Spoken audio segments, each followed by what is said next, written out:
Topical discussion of the day. Today, we're actually going to look at the state of the education system and more so focus more on the online sector. Can it actually produce citizens that can compete favorably in the market here in Uganda, the available market? And with me in studio, I have Honorable Silas Ogon, the MP KUMI Municipality, who is joining me on set. But before we even head into that discussion, as on 16th September 2021, UNESCO came out with an official statement warning that over 117 million students around the world are still out of school. And this has actually been after a year study because of the COVID-19 situation, which has caused the students to actually drop out, as others are still waiting for their governments to actually decide on their future. And it's from that particular moment that I will ask the Honorable Silas Ogon to kick in from there. You're most welcome, sir. Thank you so much. Yes, and like he has put it, I belong to Parliament because I'm a member of Parliament. Definitely. In the 10th Parliament, I was there. This is my second term, and I thank God that I was able to make it. And I'm happy to be here and want to discuss these issues, so that our people get to know what's happening. Right. We want to share with them, and this is a great thing. All right, now let's first take a look at what is the future of these students, mainly because most of them have actually been out of school for the last 2 years, and as the time they were actually going to report this particular year is when we were headed into a 42-day lockdown. Where is their future now? Do we expect most of them dropping out, or is there a chance for them to return to school? Thank you. Of course, there's a chance for them to return. And everybody is now looking at vaccination. Because this issue has been majorly caused by the COVID-19 pandemic. So I think for Uganda, we must focus on looking at what other countries have done to open up even other sectors away from education. I want to give cite an example of UK. I am a fan of Arsenal Football Club. That makes sense. And that makes the both of us. Yes, great. And I'm a footballer myself. I play number 11. Oh, really? When I'm on the pitch, some people call me Kylian Mbappe. Now, I am a lover of football, but for such a long time, the world over, the sports sector was equally locked down. Stadiums were locked up. We reached a level where they said now for players to go to the pitch, they've got to be tested, they've got to be vaccinated, and then they play behind the doors. No spectators? No spectators. Imagine how ugly. That is how ugly the education sector is looking right now. It's like having players without spectators. So that's where we are. In UK, those people of recent have been able to open up. And anyone will tell you it's because of the vaccination. They have vaccinated a majority, so they have attained the herd immunity. You will find that people are in the stadium and they are no longer putting on masks. Yes, because they have been fully vaccinated, those who have entered the stadium. So it is bringing back life. Therefore, what I see already here is that the future of Uganda in terms of education, majorly for now, relies on vaccinating the learners, vaccinating the teachers, vaccinating the parents, vaccinating those around the schools, so that we secure the atmosphere and allow our students to go back to school. But so far as we talk, injuries have already been caused. One, the level of teenage pregnancies has gone up. And that one is real. Those who have evidences and figures, the data will be able to tell you that there is a problem on the ground. Actually, even in July, there was a report that over 200 girls have actually got pregnant in Gulu alone. And that could be in 1 month. So what happens in a year? And there's also another teenager who has got pregnant 2 times. 2 times. In a period of 2 years. 2 times in a period of 2 years. And what I know, it is the rabbits that usually produce within that range. In every year you have to have a child. So those are some of the problems. So these challenges are caused by the lockdown, are caused by children being out of school. The parents are now not able to contain the situation. You cannot monitor these girls throughout. It is even worse for the girl child. At least for the boys, they can cause the mess, but they will escape it. But what happens to the girl? They are left with several consequences. So we have issues of gender-based violence, we have issues of teenage pregnancies, we have issues of sexual reproductive health, which are becoming a challenge. So this is all a brand on the education sector. So the future is dimming. It is not yet clear because of what we are seeing, because of this COVID-19 pandemic and the lockdown. What is the problem again? From these teenage pregnancies, we're also seeing a lot of deaths at the time of delivery. Because a girl is not mature, not right to deliver, most times it is very, very risky for her to go to that situation. And there is statistics showing that in Uganda currently, out of 10 mothers that die while giving birth, 4 of them are actually between the age of 15 and 19. So you can imagine the magnitude of this problem. Just caused by the pandemic, driving us home, then the children are idle, they don't have what to do, they start thinking out of the box. How can we be just contained within the walls of this house? And then they start getting problems. From nowhere, the resultant issue, pregnancy, hospital, failed delivery, death. All right. Now, Honorable, that is why I even want to bring you into a situation where now, as schools have actually been closed, we have identified the fact that schools in the urban setting here, as well as some universities, have actually decided to go online to see that they continue with their education. Yes. But the biggest question is, how are we sure that the online studies are going to provide citizens that are going to compete favorably in the economy? Because I think the economy now needs serious professionals or literates to actually tap into these situations and work out everything. But we are now on the online platforms. Are we ready for that sector? That is the issue. And besides that, do the online lectures or classes provide the essential citizens that we need? Because there is no longer face-to-face interactions where they can actually go practical. First of all, as to how we go about it, Uganda is still a poor country. And we needed a lot of resources for us to go online. Of course, I want to agree with any other person around the world that we are now modern and it's time for us to go online. Remember situations where we want to go to the bank with a passbook for you to sign somewhere, then they indicate your balance, they check your book. We have left that. Now we are on the ATM. You just plug in, put your tin, remove the money, even pass the banking time. 24-hour services.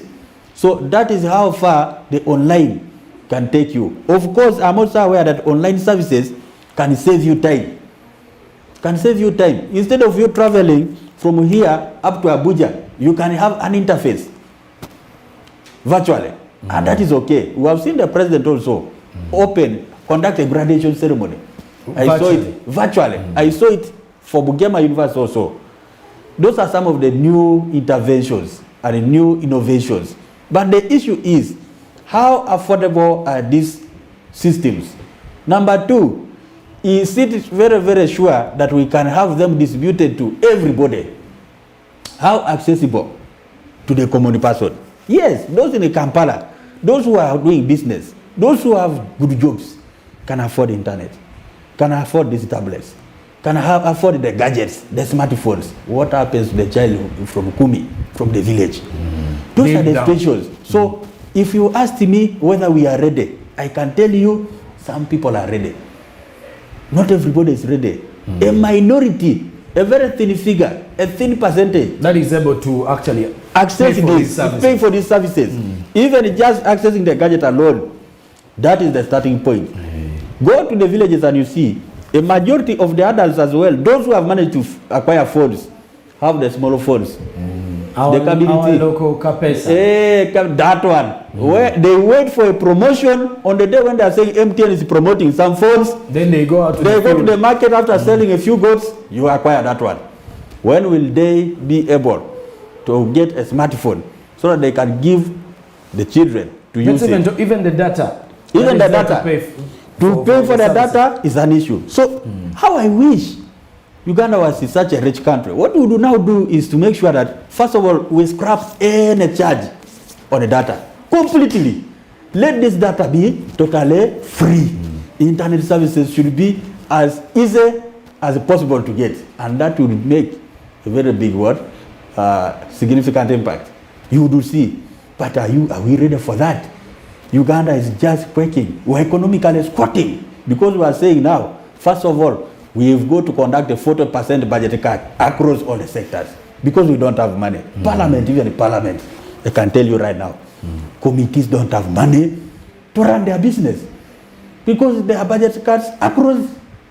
So are we able to even remove the little that we are picking from the little taxes by saying that we are giving free services? Those are the questions. So we are caught in a pool of troubles.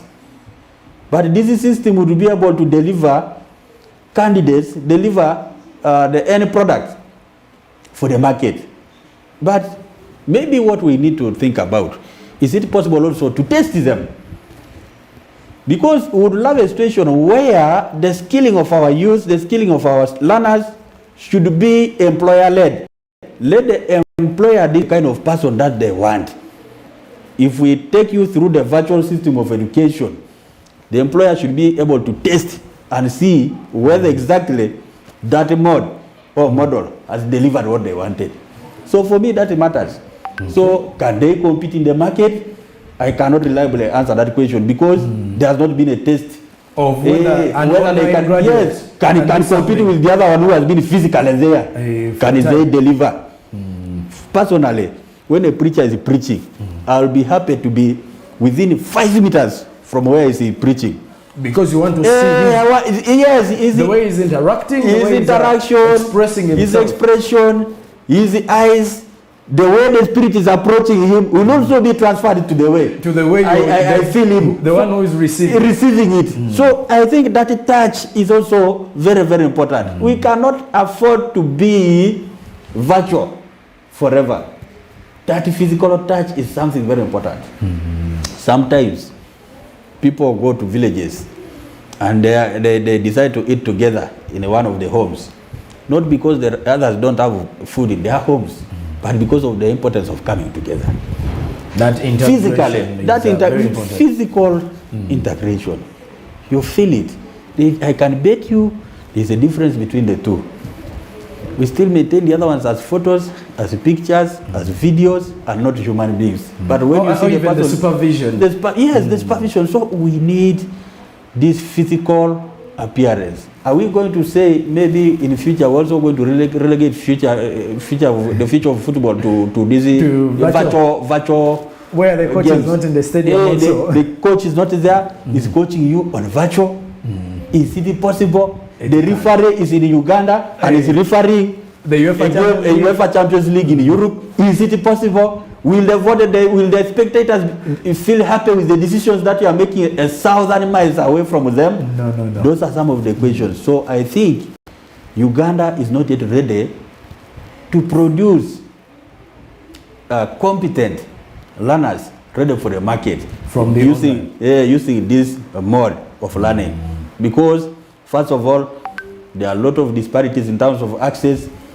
People don't have equal opportunities. Poverty is biting. The access to this is for the rich. The poor are squatting it down.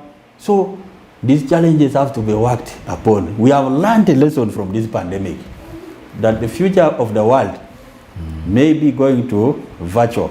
So if we are to, because now what happens in the world forces us to go to a certain direction. So what I think is this: let us consistently and progressively prepare for happenings of the like in the future. Right. We should be preparing our society and trying to see how we can make internet and these services accessible to almost 100% of those who need them.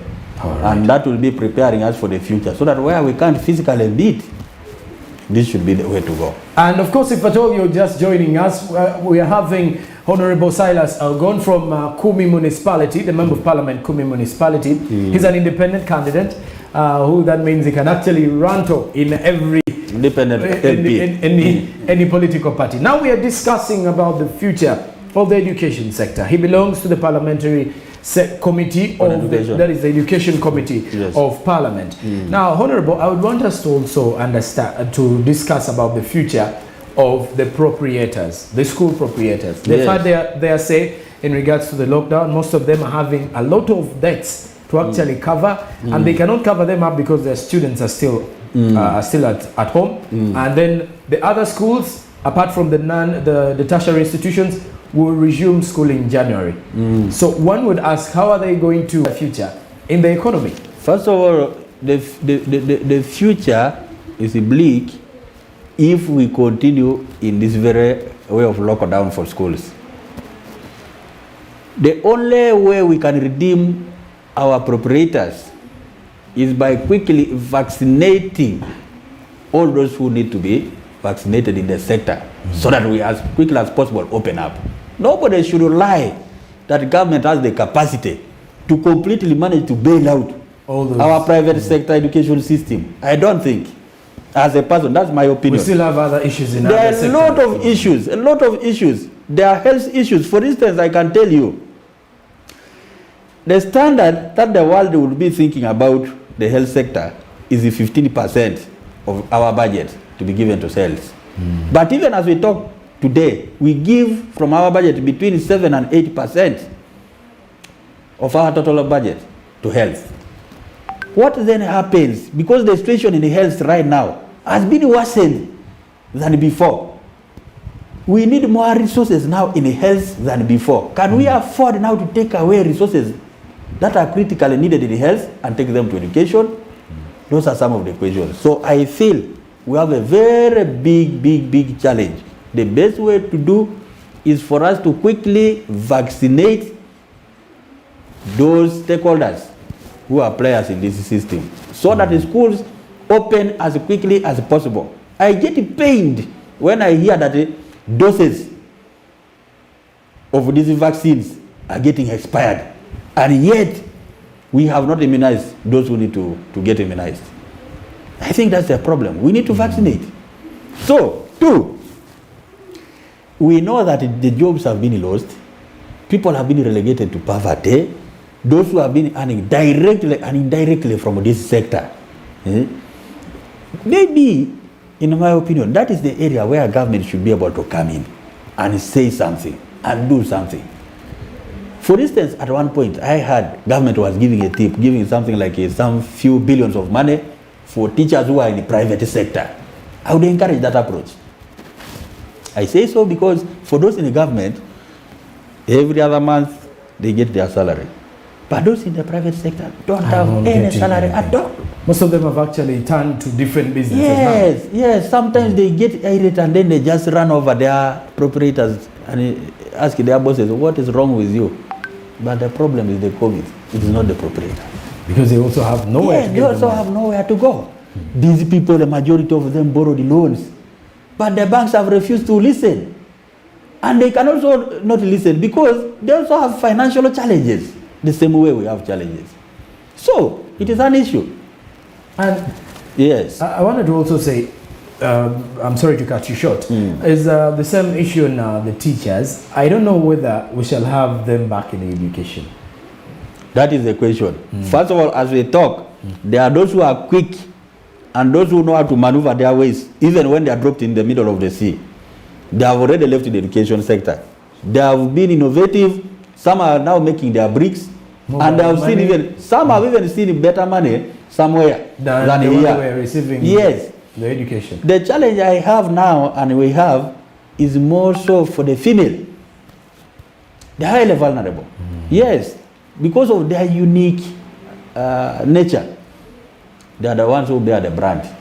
And even now they suffer the gender-based violence, sexual harassment. So true, you have children. You have children. The husband is always around. Some husbands do not manage to stay with the woman 24 hours. They become violent. violence. And that is why even the cases were increasing. The cases are increasing. So you find that it is the female women teachers who are suffering because some of the husbands cannot afford to look at them all the time. I don't know why. Maybe they need to be prayed for. Naturally, they may be having a problem. That is why most of them feel comfortable by going away from home in the evening time. Return, sleep, just be there for 8 hours. In the morning again, they live as if... Because every statement will be violent. Violence. They want to leave home as if the bed is painful. So, those are some of the issues. So, I see a problem. Somebody was trying to suggest. Yesterday, I saw there was a motion on the floor of Parliament urging government actually to take steps in redeeming this sector, the education sector, but particularly the private schools. And amongst the prayers, there are 4 prayers. One of them was talking about a possible takeover of some of these schools. To become government entities. Government-aided schools. Okay. But I said, at this situation where we are, and government has been struggling to give 100,000 via Honorable Nabanja's system, mobile money, which even ended up sometimes in some way and not reaching. Not everyone received. It was a good gesture, and the Prime Minister's office did a good job. But there are ill-motivated citizens of this country who decided to derail some of these monies as well. Of course, for me, my question is, if we are struggling even just to feed the people, can we be able to be in a position to take over these schools? Because a takeover of a school does not mean putting a signpost that this school is now a government school. No, you need to cough because the person who owned the school before used the money for putting up the school. Yes. Through the grassroots, a lot of things happen. Yes. And who has the statistics so far? Can somebody generate the statistics and tell us how many private schools do we have in Uganda? How many can no longer survive on their own and they need to be taken over by the government? How much money are we talking about? What does it imply to our economy? What does it imply to the consolidated fund? So those are some of the questions. So it is not easy. Some of these things may now call for divine intervention. All right. Just a quick one, Honorable. Let's talk about the curriculum. Does it need to change? Yes. Because if you look at our curriculum, I think the different jobs that people are doing does not fit in the line of the subjects we had during high school. Exactly. Because for me, if I did history, it would be more important for the job I'm doing. Yes. But then there is a doctor somewhere who I don't think had anything to do with Napoleon. Yes. So I think the system that we have been running, to me, is near failed system. Reason being, we are so much of academic than a practice. The theory is too much. Like now for me, just tell me to talk about Napoleon Bonaparte, Metternich, World War I, when was it, World War II, then for us we would talk about... sit down on the paper, you write the same thing. My teacher would tell us now this morning you were on African history, so you talk about Osei Tutu, Obiria Boa, the Asante Hene, the Golden Stool. Those are some of the things. So how do they benefit us now? How does it put the food on the table? So those are some of how it is still important. How do we? Yeah. So there has to be a proper approach to making sure that people, after studying and within a short time, get something to do. We would love to see a situation where even when you are still at school, you are already earning money. That is what makes a difference. I say so because look at the amount of time we put from primary 1 to senior 6. Those are how many years? And even the money input there. And the money put there, 13 years. But the person who has taken all that time to learn doesn't have anything, doesn't have any skill to help the parents. Roughly 16 years. Roughly 16 years, but you are not yet getting ready. You are now left with 2 years to become an adult because Uganda gives you 18 years and you exit your parents' home. Actually, I need to tell the students out there, those who are still staying with their parents, if you are 18 years and above, you are staying with your parents illegally. You are supposed to be out, doing your own thing. Go out and hustle. Go out and hustle, fend for yourself. You should be having your own skill so that you are able to put food on the table. But what has killed Uganda is also dependency. So that dependency is because the population structure has a problem. We have many youth who are not skilled. They are not skilled, they cannot work. They cannot work, they have nothing to save. If you can't save, you can't invest. If you can't invest, you're a poor man. If you are poor, you fall sick. You fall sick, you can't treat yourself. If you can't treat yourself, you die. And that is the state where we are. That is the state where we are. So our system needs to be changed, panel beaten, so that it is able to align itself to being productive. We want a citizenry that is able to produce something, even when they are still learning. That's why we are now talking of the BTVET. The business, the technical and vocational training. It is something that is a must. That is why I wanted to ask, how can we actually improve in the technical institutions? Can we, should we drive now our curriculum to the technical best? That is the way. That is the way to go. The Minister of Education, who is also First Lady, I think is moving forward with a policy to strengthen what we call the TVET, Technical and Vocational Education and Training. And I think that is what we need to do. Even for those who are going to secondary schools, there should be aspects that prepare you for the job market, even when you enter senior 1. Yes, by the time you reach senior 4, you are yelling to become a real serious person. Yeah, you can produce something, but you are not yet at the top. By the time you come out of university, you are a brand already that people are looking out for. And the employers know, and they track, and they say, this one we saw from childhood, from their growth, from their system of education. They are molding into a complete product. I liken this to sports again. Look at the players in Arsenal, because for me, I'm a fan of Arsenal. You find that most of the little stars who have come up right now are coming from the academy. So if you look at the grassroots setting. Grassroots setting. Bukayo Saka, I'm told, is from an academy. He's not somebody whom they bought as a ready-made product. Plus the Smith Rowe. These are the people who scored for me against the big Tottenham. They were prepared in this system of academy. We need this kind of academies. The grassroots preparation, modeling people from day one up to the day last. For us who are waiting for graduates who are not able to do any work. And actually, speaking of that, we also have institutes in the country, just like the Ginger Institute of Technology, that has actually improved the lives of many Ugandans, that has actually seen them actually come up, and a number of citizens that are competing favorably to that. And when you mention it, I think if we can scrap off the senior 4, and maybe if at all it's the A-level situation, after someone is done with senior 4, can engage into the technical institutions, the practical aspect would be better. It will be better. But what we are planning, and the current policy is talking about embedding skilling in all aspects of learning. We want you to have a skill from the onset. And you know, when we talk of vocational training, a vocation is a calling. You know, I can try to force you to be this and that, but it is not proper. It is good to help somebody to get their full potential in the area of their calling. That is what is missing. We misplace people's aspirations. People want to do this, we are forcing them to do that. We need to start this from the earliest.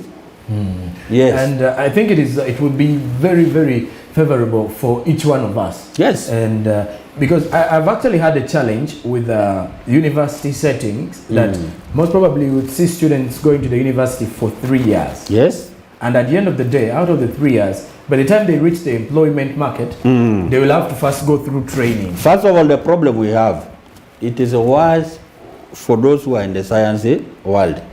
If you are a scientist, a doctor, made to be a doctor, then those who are supposed to be engineers, you have seen recently buildings collapsing in Kampala. If you did a thorough check, you might find that the people who are supervising are newly graduated workers. Yes, they have papers which are big in paper, but their work is small on the ground. They do not have the capacity. They have not been prepared well to do the job that they have given them. Somebody is put there as the supervisor because he has a master's degree in civil engineering. By theory, but practically, he has not been thoroughly prepared. And yes. Why? I want to see if we're actually mentioning about institutes in Uganda. There is a Ginger. I've been mentioning about one institute, Ginger Institute of Technology. Yes. It has actually brought the number of opportunities, and the admissions are actually still going on. Yes. And they're actually also having online education, but as well as face-to-face interaction. Yes. What the institute has actually been able to achieve in the eastern part of Uganda and among the students that are available here is what I think other institutes should actually also relay on ground. Exactly. Because we are the nature of the students that are in the market now competing favorably for the jobs. And the other issue that you've actually been mentioning about, when students go in class having a lot of brains in terms of the theoretical aspect of it, but when they come onto the ground, it is quite the opposite. It's quite the opposite. And you see, there's an opportunity that we have as a country. Right now we have a DIT, Directorate of Industrial Training. They are also trying to mop up even the informal sector. There are people who are good at doing certain things, but you know, nobody has been able to equate what they do to a certain standard so that they also get the market for their scale. So DIT, that Directorate of Industrial Training, is helping in developing standards of the technical. Yes. Even if you want to be somebody for this MV, making here the what? Saloons. Because it helps. Because I've just realized that the world that we are in is more of a practical. You're supposed to go practical. Go practical. Actually, what I would think is that government has a big duty in making sure that you provide the free health services, free health care. If somebody is okay, they are not sick, they are meant to go and work. For you to survive, go and what? Work. Do not beg. Yes, yes. And for you to work, you must have either skill or somebody has to employ you in a certain way. So you must skill yourself by necessity. Government should even stop spoon feeding people. The most important thing is let people be secure. Security is pertinent. Health is pertinent. Education, the right kind of education. Then let people go to the field. And when you make money, pay tax. When you pay tax, now we can work on our roads. The airports will be busy. You'll fly where you want for your tourism. Together with your girlfriend or girlfriends if you want many. So we don't care. So that's what I think. All right, Honorable, I would definitely say it has been a pleasure having you. But your last assessments before we actually say goodbye to the viewers at this moment. Yes, my last assessment. For me, I see that Uganda is a growing economy. Needs serious interventions. We need to review most of our policies. We need to take time as a country, create think tanks that take time in really seeing into the future what we need to be done. And let's not just stop at making policies and laws and then put them in the shelves. Let's act. The issue is let us act.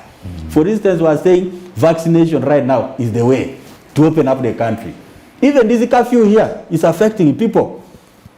Because we are still talking of COVID-19. Now, if they are telling you curfew is at 7, the people who are working in smart here are thinking of leaving for home at 5. Why? Because of curfew. That is having a direct effect on the economy. Even restaurant operators are running away very fast. At 6 and they are at already 6, they are already, border boys are already running. Banks are closing at 3. Banks are closing at 3. It has a direct impact on the economy. So let us agree on certain things that must work and let us work on them. Dilly-dallying will take us backwards. All right, and of course I had Honorable Silas Ongoing from KUMI Municipality. We've been discussing about the education system in Uganda and of what importance it can actually have to the market, the available market in the economy and the students that it will produce. And of course, just to remind you as well, if we are to talk about the technical institutes in Uganda that have actually played a role, I would think if the education sector actually heads into the direction of what we have in the Ginger Institute of Technology, that has actually availed a number of platforms and opportunities for the students in the market. And they have actually been able to compete favorably in the world market. That is quite competitive recently just because of limited job employment, limited job opportunities, but the entrepreneurship center is quite open for everyone. For now, this brings us to the end of SMB, and I hope you did love the conversation. You can actually head to our YouTube channel if you want to have more in regards to the same discussion. YouTube at Smart 24 TV Space Live. I'm Joram Paul Sonko.